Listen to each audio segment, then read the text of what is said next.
السلام عليكم ورحمة الله وبركاته.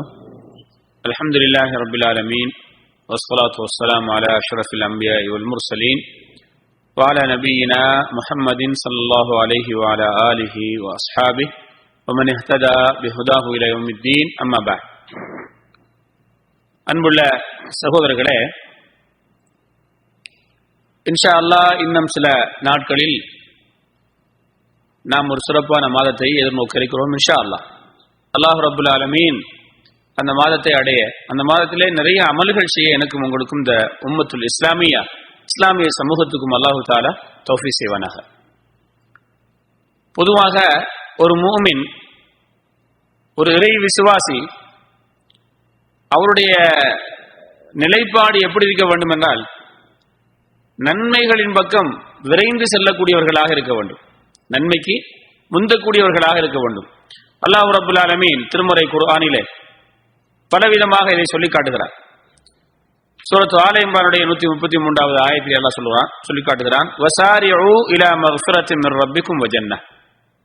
நீங்கள் உங்களுடைய இறைவனுடைய விடைபெறுப்பின் பக்கமும் சுவர்க்கத்தின் பக்கமும் விரைந்து செல்லுங்கள் என்று அல்லாஹ் சொல்கிறான். விரைந்து செல்லுங்கள், அவசரப்பட்டு போங்க அப்படிங்கிறாங்க. அப்ப நல்ல காரியத்துக்கு என்ன செய்யணுமா? அவசரப்பட வேண்டும், தாமதிக்க கூடாது. நாளைக்கு செய்வோம் என்று விடக்கூடாது, பிறகு செய்வோம் என்று விடக்கூடாது. சுர்ஆ, வேகமாக சென்று நாம் அதை செய்ய வேண்டும். அதே போல ரப்புல் ஆலமீன் சூரத்து ஹதீத் 57வது அத்தியாயம் 21வது ஆயத்தில் சொல்லி காட்டுகிறான், சாபிகு இலா மக்ஃபிரத்தின் மிர் ரப்பிக்கும் வ ஜன்னah. அதே செய்தி, ஆனால் வார்த்தை வேறொரு வார்த்தை அல்லாஹ் சொல்றான், சாபிகு, ஒருவரை ஒருவர் முந்துங்கள் என்று அல்லாஹ் சொல்கிறான். முதல்ல அவசரப்படுங்க, இதுல முந்துங்கள்.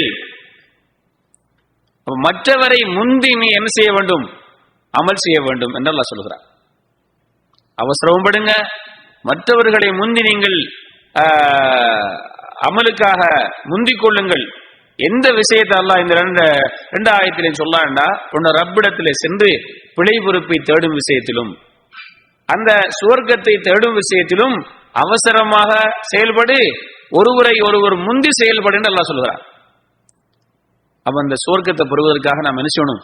அவசரப்பட வேண்டும், முந்தி செல்ல வேண்டும் என்கிற இந்த பொதுவான 2 ஆயத்துகள். அதே போல குறிப்பாக இந்த ரமலான் மாதம் இது சம்பந்தமாக வந்திருக்கக்கூடிய ஒரு செய்தி சுனன் இப்னு மாஜாவில் இந்த செய்தி பதியப்பட்டிருக்கிறது. ஒரு நீளமான ஹதீஸில வரக்கூடிய ஒரு துண்டை சொல்கிறேன். வயுனாதி முனாதின் குல்ல லைலா. இந்த ரமலான் மாதத்துடைய ஒவ்வொரு இரவிலும் ஒரு அழைப்பாளர் அழைக்கிறார், யா பாகியல் கைரி அக்பில். நலவை தேடக்கூடியவர்களே வாங்க, நலவு சேரத்துக்குரிய மாதம் வந்திருக்கிறது, வாங்க என்று எங்களை என்ன செய்கிறது? ஒவ்வொரு இரவும் ஒரு அழைப்பாளர் அல்லாஹ்விடத்தில் இருந்து அழைக்கிறாரா. இந்த அழைப்பு நாம் ஏற்றுக்கொள்ளணும்.